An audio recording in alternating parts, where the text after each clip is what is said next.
മറ്റൊരു വാർത്ത കൊച്ചിയിൽ നിന്നാണ്. അത് ലഹരി വിൽപ്പനക്കാരെ കണ്ടെത്താനുള്ള പോലീസിന്റെ ഓപ്പറേഷൻ ഡി ഹണ്ട് കൊച്ചിയിലും പരിശോധന ശക്തമാക്കി. വിദ്യാർത്ഥികൾക്കിടയിൽ ലഹരി ഉപയോഗം വർദ്ധിക്കുന്ന പശ്ചാത്തലത്തിലാണ് നടപടി. സ്കൂൾ കോളേജ് പരിസരങ്ങൾ കേന്ദ്രീകരിച്ചും സാമൂഹ്യ വിരുദ്ധരുടെ താവളങ്ങളായി ശ്രദ്ധയിൽപ്പെട്ട ഇടങ്ങളിലും നിരീക്ഷണം ശക്തമാക്കിയിട്ടുണ്ട്. കഴിഞ്ഞ മാസം 22 മുതൽ ആരംഭിച്ച പരിശോധനയിൽ കൊച്ചിയിൽ 162 പേർ പിടിയിലായി എന്നാണ് ഏറ്റവും പുതിയ വിവരം പുറത്തുവരുന്നത്. നവമി ദിനേശ് വിവരങ്ങൾ പങ്കുവെക്കും. നവമി, കൊലപാതകങ്ങൾ, കുട്ടികൾക്കിടയിൽ പോലും ഉണ്ടാകുന്ന സംഘർഷങ്ങൾ, തല്ലുകൾ, മർദ്ദനങ്ങൾ, മാരകായുധങ്ങളുടെ ഉപയോഗമൊക്കെ കാണുമ്പോൾ വളരെ വ്യക്തമാണ് അവരൊന്നും നോർമലായി ചെയ്യുന്ന കാര്യങ്ങളല്ല. സ്വാഭാവികമായും ലഹരിയുടെ പിടിയിലാണ് പുതിയ തലമുറ എന്ന കാര്യത്തിൽ സംശയമില്ല. ഇപ്പോഴെങ്കിലും സർക്കാർ ഉണരുന്നുണ്ടോ? എന്തെങ്കിലും നടപടികൾ കാര്യമായി ഉണ്ടാകുന്നുണ്ടോ?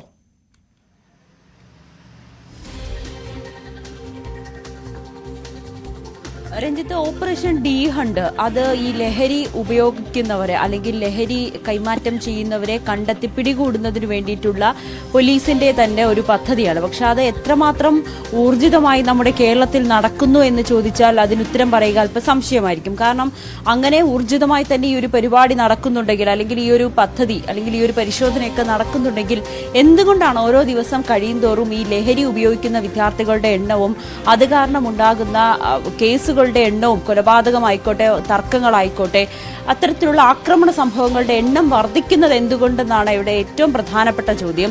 അതുകൊണ്ട് തന്നെയാണ് കൂടുതൽ ഈ പോലീസിനെതിരെയൊക്കെ വലിയ രീതിയിൽ വിമർശനങ്ങളൊക്കെ ഉയരുന്നൊരു സാഹചര്യം കൂടിയാണ് ഇപ്പോൾ.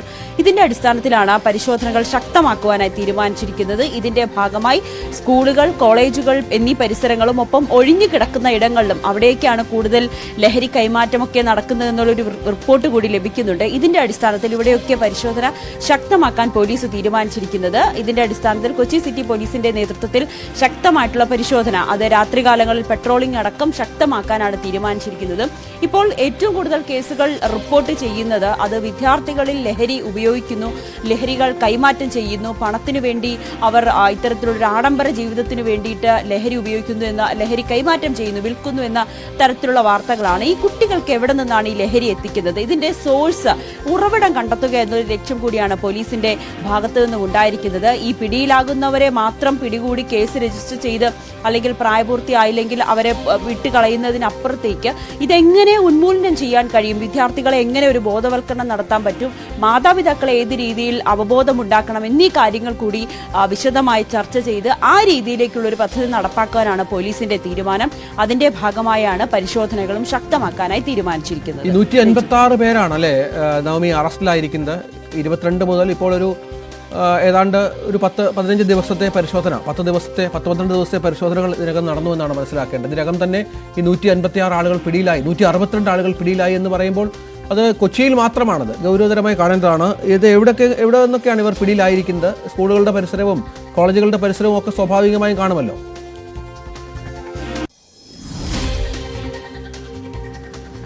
രഞ്ജിത്ത്, ഈ 22-ാം തീയതി മുതൽ, കഴിഞ്ഞ മാസം 22-ാം തീയതി മുതൽ നടത്തിയ പരിശോധനയുടെ വിവരങ്ങളാണ്. ഇതിൽ കൊച്ചിയിൽ പിടിയിലായത് 162 പേരാണ്. രജിസ്റ്റർ ചെയ്തത് 150 കേസുകളാണ്.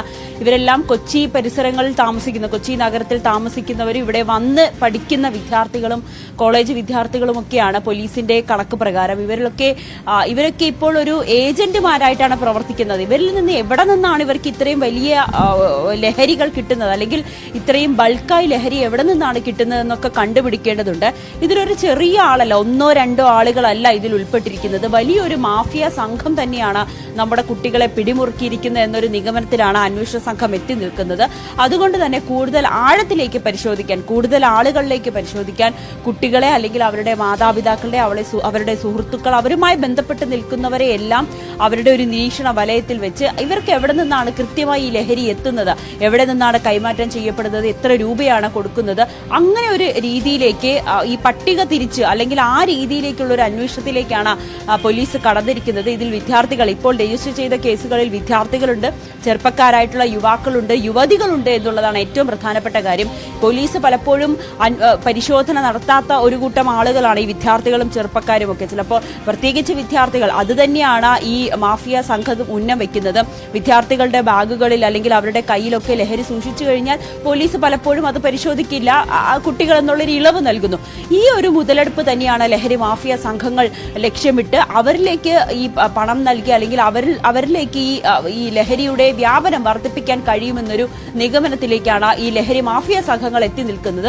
അതുകൊണ്ട് തന്നെയാണ് അവരിലേക്ക് കൂടുതൽ. ഒപ്പം ചെറുപ്പക്കാർ ബാംഗ്ലൂർ വഴി, നമുക്കറിയാം ഇതിനു മുൻപൊക്കെ നിരവധി ലഹരി കേസുകൾ പിടികൂടിയിട്ടുണ്ട്.